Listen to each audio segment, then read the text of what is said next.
الرحیم نحمده ونصلی علی رسوله الکریم اما بعد فاعوذ باللہ من الشیطان الرجیم بسم اللہ الرحمن الرحیم وَلْتَكُمْ مِنْكُمْ أُمَّةٌ يَدْعُونَ إِلَى الْخَيْرِ وَيَأْمُرُونَ بِالْمَعْرُوفِ وَيَنْهَوْنَ عَنِ الْمُنْكَرِ وَأُولَئِكَ هُمُ الْمُفْلِحُونَ صدق اللہ مولانا العظیم وصدق رسولہ النبی الکریم ونحن على ذلك لمن الشاہدین والشاکرین والحمد للہ رب العالمین۔ میرے محترم بزرگوں اور دوستو،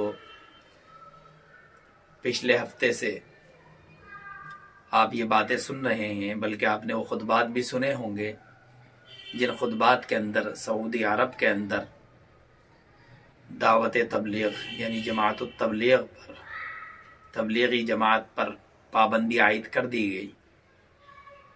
اور وہ کیسے عائد کی گئی، وہ کون کون سے الزامات ان پر لگائے گئے۔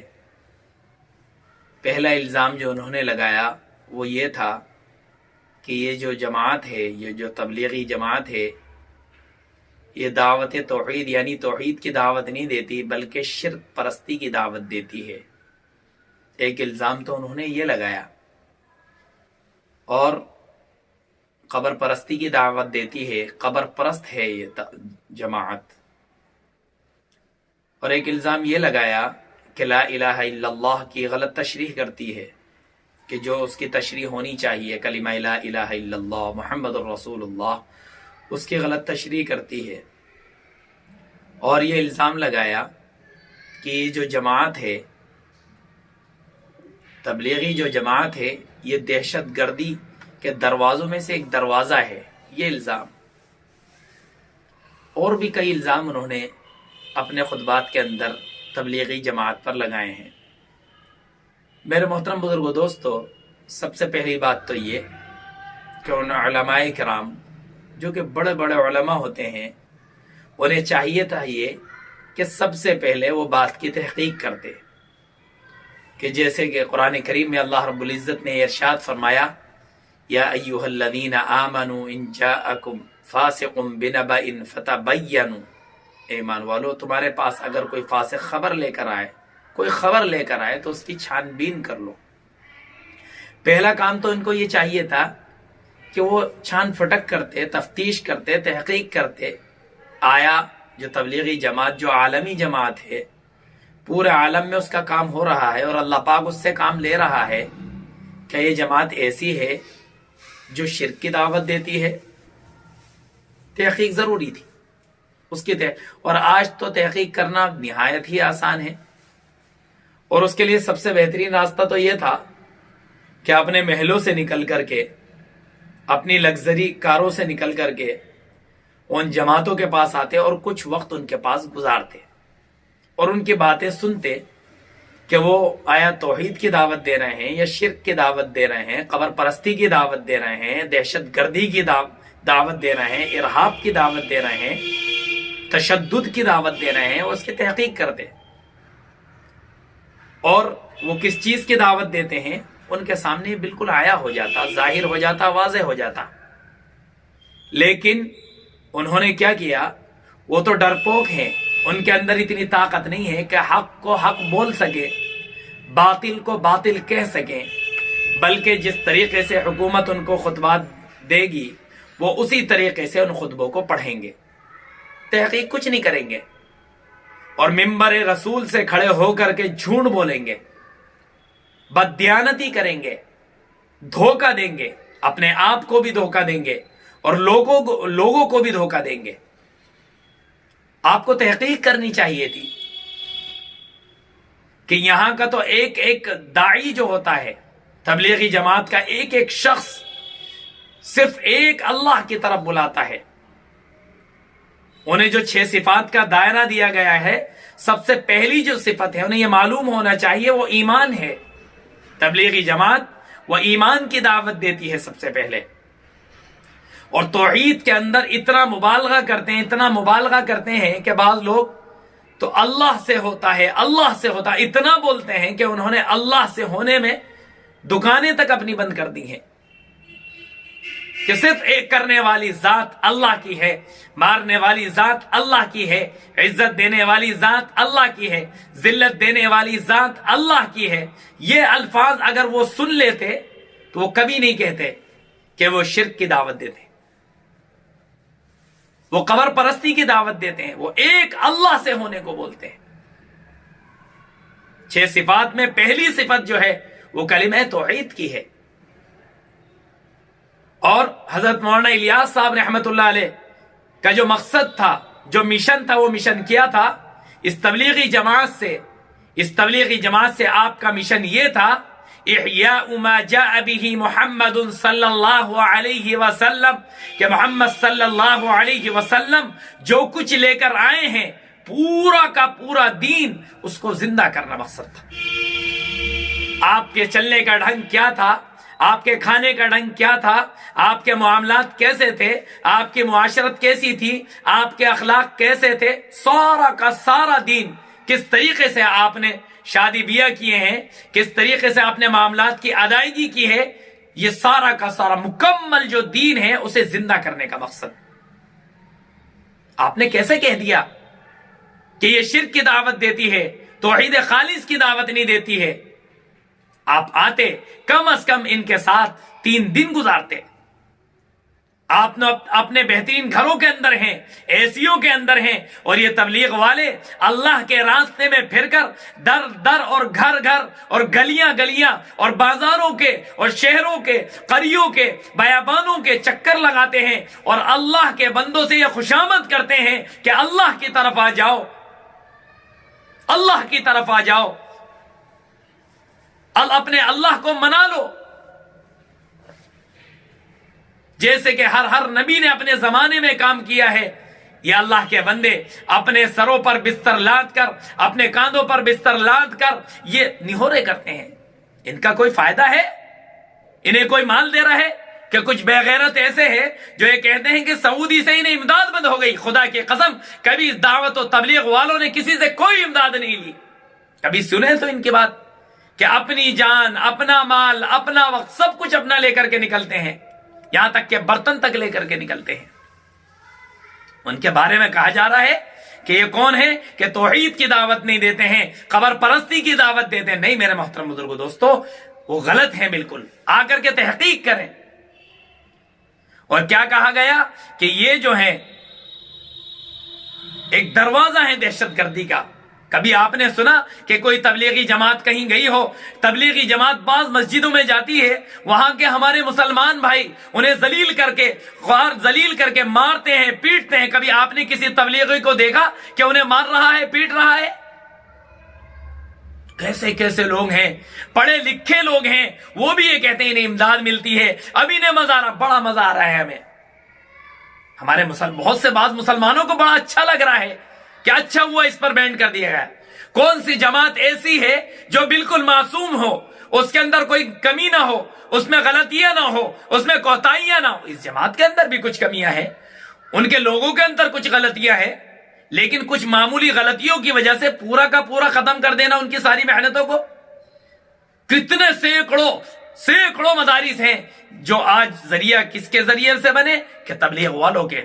سینکڑوں علماء ہیں، ان سے آپ معلوم کریں، پتہ چلے گا کہ کسی کے ابا تبلیغ میں چلے گئے تھے، کہ کسی کے دادا چلے گئے تھے، کہ دادا کے اندر یہ جذبہ ہوا کہ میرا پوتا عالم بنے، باپ کے اندر یہ جذبہ ہوا کہ میرا بیٹا عالم بنے، میرا بیٹا مفتی بنے، میرا بیٹا حافظ قرآن بنے۔ کب جذبہ پیدا ہوا؟ کہ جب اللہ کے راستے میں گئے، تبلیغ میں گئے، جب انہیں چوٹ لگی وہاں جا کر کے کہ ہائے میں نے اپنی زندگی ایسے گزار دی۔ کتنے شرابی کبابی ایسے تھے جو اللہ کو پکارنے والے ہو گئے، شراب خانوں سے نکل کر، جوؤں کے اڈوں سے نکل کر کے اللہ کے راستے میں گھومنے والے بن گئے، مسجدوں میں اوقات گزرنے والے بن گئے، جو داڑھیوں نہیں رکھا کرتے تھے، جن کے سروں پر امامے نہیں تھے، آج ان کے چہروں پر داڑیاں آ گئیں، اور آج ان کے سر جو ہے کیسے چمک دمک رہے ہیں؟ اماموں سے چمک رہے ہیں، حضور کی سنتوں سے چمک رہے ہیں۔ کیا ایسے لوگ اچھے تھے جو شراب خانوں میں پڑے رہتے، جو ناچ گانوں کی مجلسوں میں پڑے رہتے؟ وہ لوگ اچھے تھے؟ جوئے میں پڑے رہتے؟ ان اللہ کے بندوں نے جا کر کے ملاقاتیں کی، ان کے نہورے کیے، انہیں اللہ کے راستے میں لے کر آئے، اللہ پاک نے ان کی زندگیاں بدل دی۔ کتنے لوگ ہمارے سامنے ہیں، کیسے کیسے ڈانسر، کیسے کیسے ناچنے والے، اللہ پاک نے انہیں ہدایت دی اسی تبلیغ کے ذریعے سے۔ آج ہم فراموش کرنا ہے کہ میرے دعوت کے ساتھی، جماعت کے ساتھی بالکل مایوس نہ ہو، حالات تو ہر وقت آنے ہیں۔ تمام انبیاء پر حالات آئے، نوح علیہ السلام پر حالات آئے، جتنے نبی ہیں سبوں پر حالات آئے، موسیٰ علیہ السلام پر، یوسف علیہ السلام پر، عیسیٰ علیہ السلام پر، یہاں تک کہ میرے اور آپ کے آقا نبی اکرم صلی اللہ علیہ وسلم پر بھی حالات آئے۔ اور کیسے حالات آئے کہ دعوت کی محنت کو، اللہ کی طرف بلانے کو، توحید خالص کو، اسے چھوڑ دو۔ حکومت چاہیے حکومت لے لیں، خوبصورت عورتیں چاہیے وہ لے لیں، سرداری چاہیے وہ لے لیں، جو چاہے وہ لے لیں، لیکن آپ اس دعوت کو چھوڑ دیں۔ کیا حضور نے چھوڑ دی؟ ہمیں بھی مایوسی کا شکار نہیں ہونا ہے۔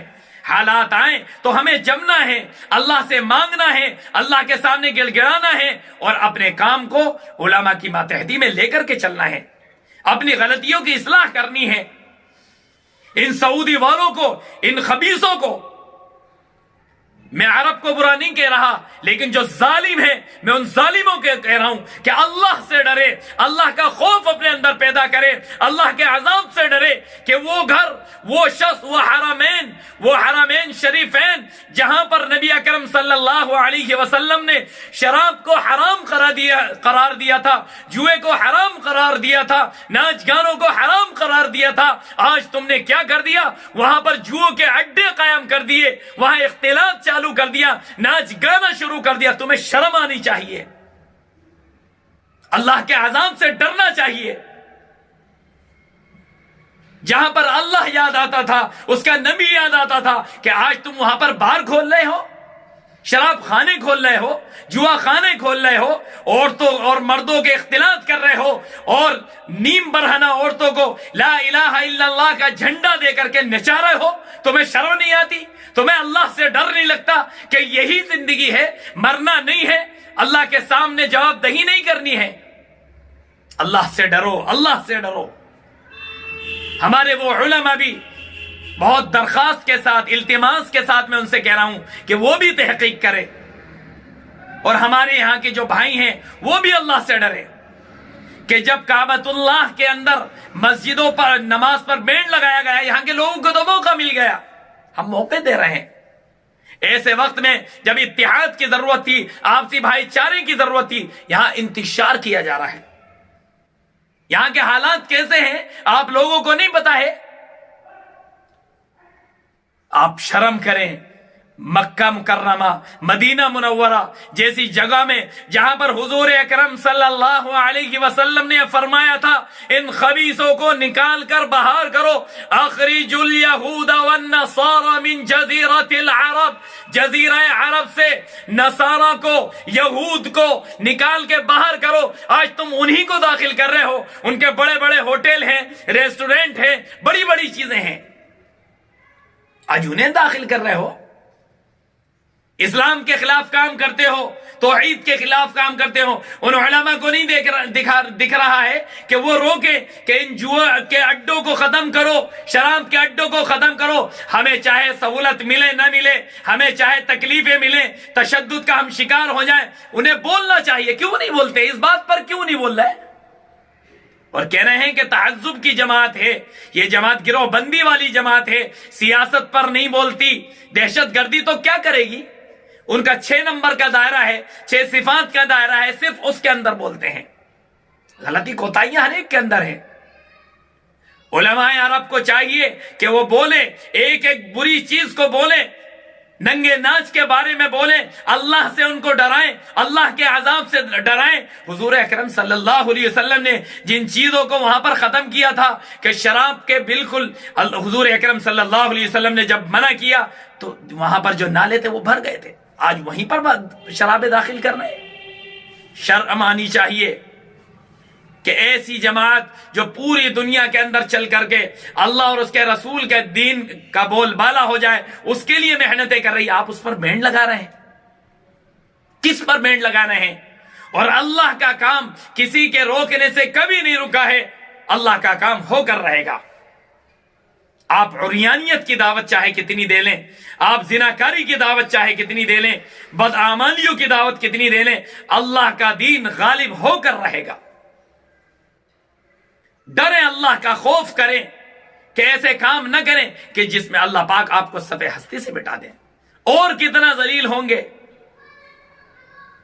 کہ آپ نے سعودی کے اندر، جزیرۃ العرب کے اندر ان چیزوں کو قائم کر دیا جس کے بارے میں کبھی کسی مسلمان نے سوچا نہیں تھا، کہ مسلمان تمنائیں کرتا تھا کہ کسی صورت سے میں حرمین شریفین چلا جاؤں، جا کر کے میں اپنے گناہوں کی اللہ کے سامنے معافی مانگوں، وہاں پر بھی آپ نے یہ گندی چیزیں لا رہے ہیں۔